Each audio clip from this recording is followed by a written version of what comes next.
Great. Good morning everyone. Ya, pagi hari ini Tuhan taruh sesuatu di hati saya mengenai apa itu lahir baru, inherited faith or new life, iman warisan atau hidup baru. Alright, welcome back in this Andre Sabbath channel, my quality time with Jesus. Ya, lahir baru, apakah aktivitas rohani banyak, tapi hati yang belum diubahkan.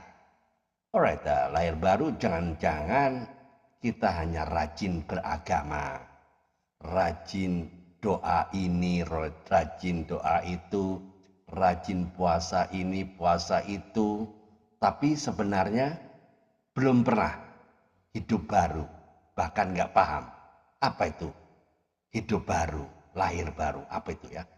Lahir baru, aktivitas rohani banyak, tapi hati belum diubahkan. Ya, banyak yang mengalami itu ya, teman-teman. Stop scrolling sebentar ya. Saya mau bicara dengan jujur ya. Saya mau tanya lah dengan jujur. Apakah Anda seorang Kristen atau hanya rajin ke gereja?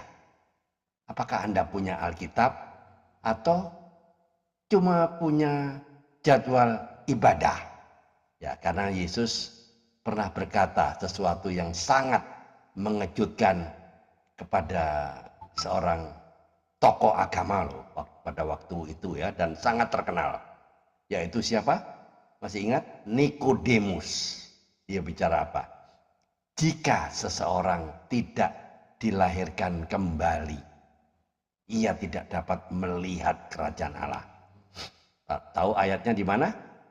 Ada yang tahu? Oke. Yohanes 3 ayat 3 ya. Ini bukan diucapkan kepada penjahat kelas kakap loh, bukan. Bukan kepada orang berdosa kelas berat.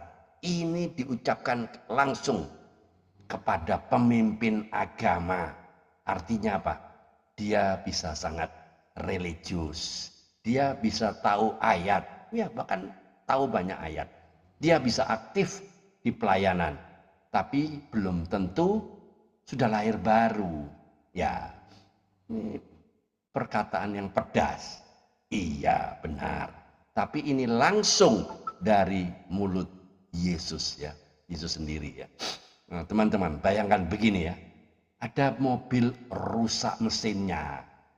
Lalu dicat ulang, dipoles ya. Dipakaikan dikasih stiker-stiker rohani.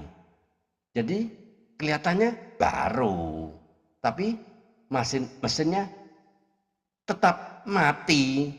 Ya, disitulah mobilnya kelihatan dari luar baru ya, dicat ulang, banyak ya, dipoles, ada banyak stiker-stiker rohani.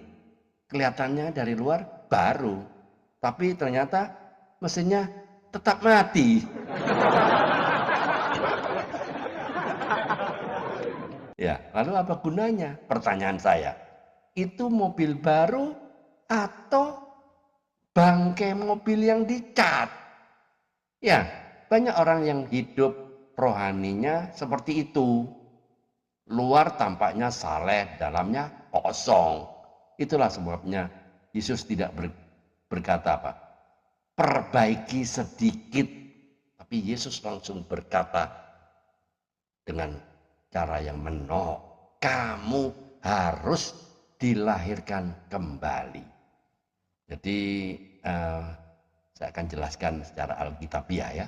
Yohanes 3 ya, menyatakan Nikodemus datang kepada Yesus malam-malam. Ia pemimpin agama loh, ahli Taurat, guru umat Israel ya. Tapi Yesus tidak memuji CV rohaninya loh. Yesus langsung menembak langsung ke jantungnya. Jika seseorang tidak dilahirkan kembali ya dari air dan roh, ia tidak dapat masuk ke dalam kerajaan Allah. Lahir baru itu artinya apa? Roh Kudus memberi hidup baru. Hati yang baru itu diganti dengan hati yang batu ya. Hati yang membatu, yang keras maksudnya ya. Diganti dengan hati yang taat ya. Yeskiel 36 ayat 26 ya. Tolong yang pintar mencatat ya, nanti dibaca. Dari yang mati rohani menjadi hidup. Dari yang hanya menjalankan agama menjadi mengenal Kristus secara pribadi. Karena Paulus berkata, yang lama sudah berlalu, yang baru sudah datang. Masih ingat ayatnya di mana? 2 Korintus 5 ayat 17. Ini bukan renovasi, ini rekonstruksi total ya. Teman-teman yang terkasih. Mari lihat Paulus. Ya, dulu namanya Saulus, ya rajin, ya fanatik, membela agama, tapi juga memburu orang Kristen sampai suatu hari di jalan menuju ke Damsyik. Yesus menjumpainya secara pribadi dari hidupnya ya, hidup Paulus yang jungkir balik dari pemburu yang umat Kristen ya, umat Kristus ya, menjadi pemberita Injil, dari penganiaya pengikut Kristus menjadi rasul. Itulah lahir baru. Ya, itulah yang namanya lahir baru. Bukan hanya sekedar cuma ganti kartu nama, tapi ganti arah hidup. Teman-teman, ada orang berkata ya, saya sudah Kristen dari lahir. Saya mau jawab ya dengan jujur ya, yang lahir itu Anda, bukan iman Anda. Karena iman tidak diwariskan lewat akte kelahiran.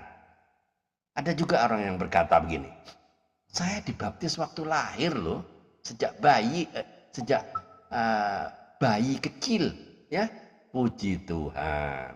Tapi sekarang pertanyaan saya, apakah Anda sekarang hidup bagi Kristus atau hanya hidup dari kebiasaan-kebiasaan?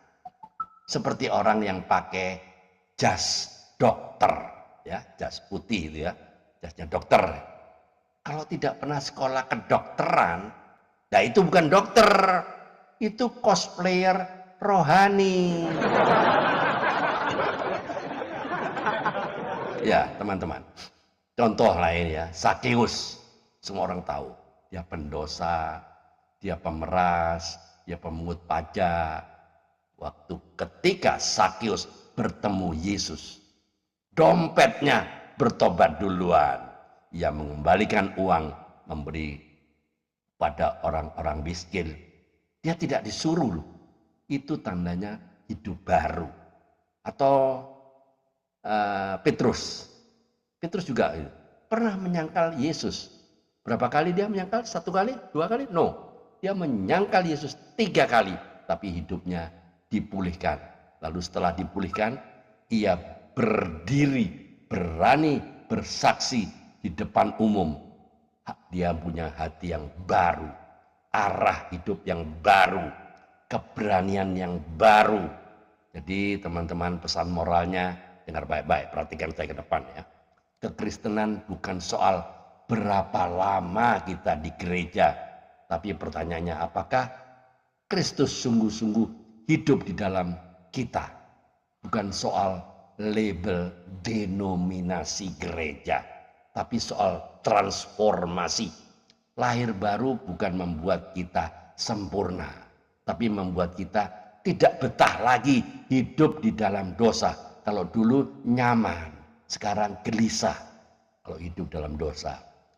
Kalau dulu cuek, sekarang ditegur Roh Kudus.